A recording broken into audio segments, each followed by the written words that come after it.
Back here in Chapel Hill, we get ready for the bottom of the first for UNC. It's going to be Kane Kepley to lead off here for the Tar Heels.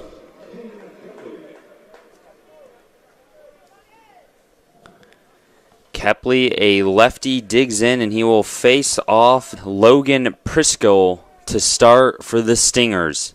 Prisco, a lefty-on-lefty matchup, leads him off with a little off-speed that will find the zone at 76 miles per hour. Prisco is a big, intimidating person to face as here he dials up the heater just shy of about 92 miles per hour. Big frame there on the pitcher's mound, especially as a lefty. For UNC, it's going to be Kane Kepley, one of their transfers they got, which we'll go into his bio, as that one spiked in the dust. Kane Kepley dons number 27. He wore that number in Liberty as well, where he came from. 2023, he was a ASUN All-Freshman and was an excellent player for Liberty. Played 58 games, bolstered a .332 average. Here, the 2-1 is taken a little inside. Kepley has to duck to avoid being hit. Hitters count here for Kane now standing at 3-1.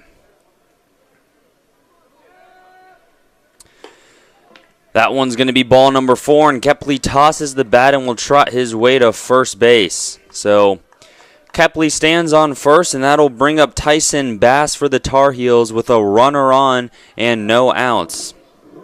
Logan Prisco dialed it up to around 91, 92 miles per hour there. Doing a good job kind of working all phases. Kepley is a threat to steal on first. Prisco is going to step off, talks to the ump. I think a little bit of a timing issue there. Still trying to get used to this pitch clock here in college baseball, especially for these high schoolers who did not have that in years past. Prisco dials up the heater, but it's going to be just off the plate a little bit wide to the right.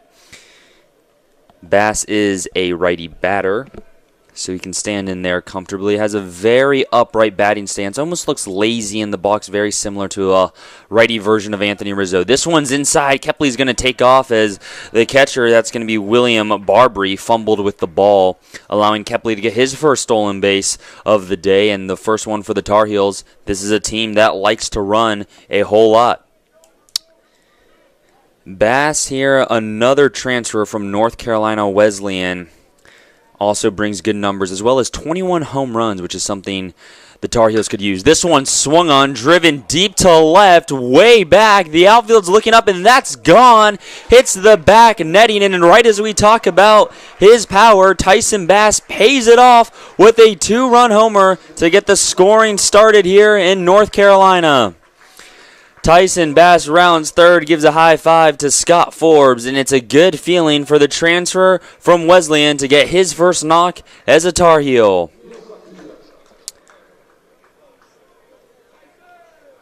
Dugout comes out, greets him, all high fives around. Bass gives them a little bit of a dance move before walks down a hallway of high fives. What a way to start the day for Tyson Bass, a 2-run homer after Kane Kepley was walked that put a runner on first. It'll now bring up Sam Angelo. Angelo, the lefty batter, against the lefty Logan, who's not off to his hottest start, already surrendering a walk and a 2-run homer. He starts him off speed at 77. That was a little bit outside. The lefty deals this one down and away, so Angelo will spit on that and reset. Angelo's left foot is actually touching the white chalk here. Still trying to look for a hard hit ball. That one's up high for Angelo.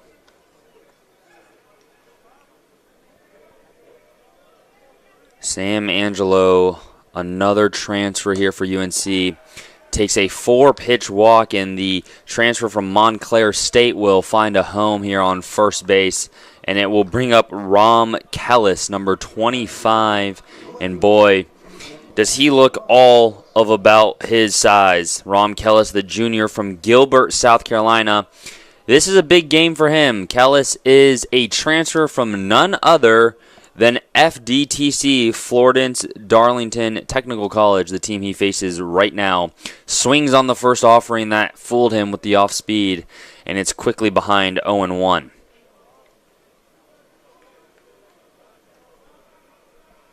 Angelo stands on first. Prisco sets high at the chest. Leg kick and deal. Swung on again and back-to-back swings and misses for Kellis, and he's quickly behind 0-2. Stinger Baseball still looking for the first out here in the bottom of the first. It was a Tyson Bass 2-run homer that is responsible for this 2-0 North Carolina lead. No outs here, no balls, and 2 strikes here to Kellis. The lefty kicks and deals inside, dropped again by Barbary, and that'll lead to another stolen base that was uncontested. Nicely done there by Angelo. Angelo now sits on second, a runner in scoring position, still no outs. It's a 1-2 count here to Kellis. And Logan here is just trying to find his groove. He's had back-to-back runners find their ways onto second base. Kellis deals this one, swung on and sliced down the right side. Good audience today, a lot of kids in the ballpark. They're going to have some fun having a mad scramble for that ball way on the right side. It's a good showing from Carolina, especially for a fall ball game on a Friday afternoon. A lot of fans out here in attendance. Logan looks left, checks on the runner, now quickly kicks and deals, swung on, and it's going to dribble foul. Nicely done by Hunter Stokely on the on-deck circle. Looked like a golfer kind of playing juggle with the golf ball in the club, but he did it with a bat and a bouncing ball to snag that one. The dogs aren't needed here early. That's home run Remington, generally the ball keeper for UNC. Logan deals, that's a high, hard one, but a little too high. 90 miles per hour, but just outside the zone, and the count will run even at 2-2.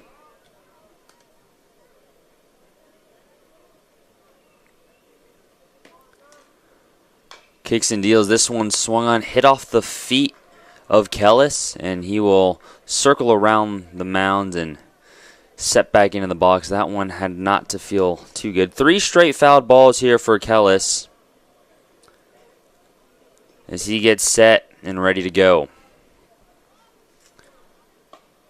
This one finds the middle of the plate, and it's strike 3. Kellis is set down on a 2-2 count strikeout. So the first out of the inning is a K delivered by Prisco. Good to see him get a little bit of confidence back after the shaky start off the home run.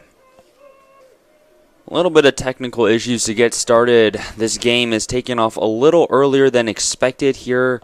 A 4 p.m. Eastern time start instead of the anticipated 5 p.m. Eastern start, so the media is a little bit behind. Stokely sits in on the left side, and that one plunked him right in the back. Stokely didn't even make a move, only at 76 miles per hour. He will slowly half walk his way to first. So the stage is set for Gavin Gallagher. Runner on second, runner on first. Already a 2-0 UNC lead. The sophomore third baseman, who has had many great memories at this ballpark, takes the first offering down and away. Gavin Gallagher out of Apex, North Carolina. Obviously his 4-run grand slam versus LIU in the Chapel Hill Regional.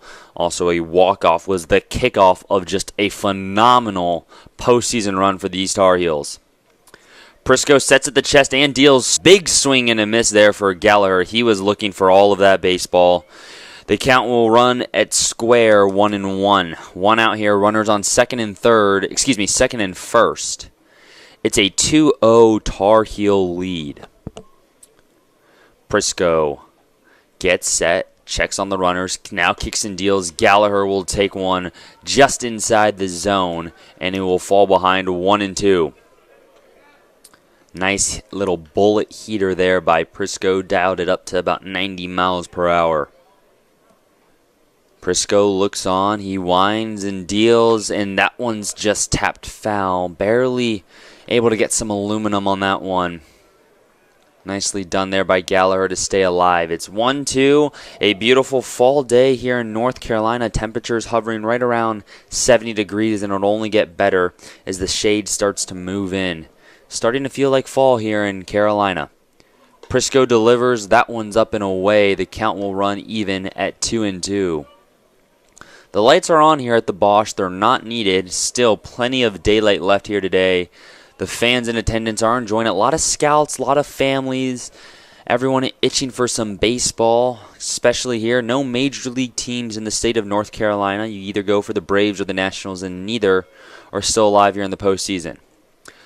Big number 65 delivers a breaking ball that Gallagher swings and misses. Excuse me, Gallagher did catch a piece, and they're going to let him battle back for another crack at it.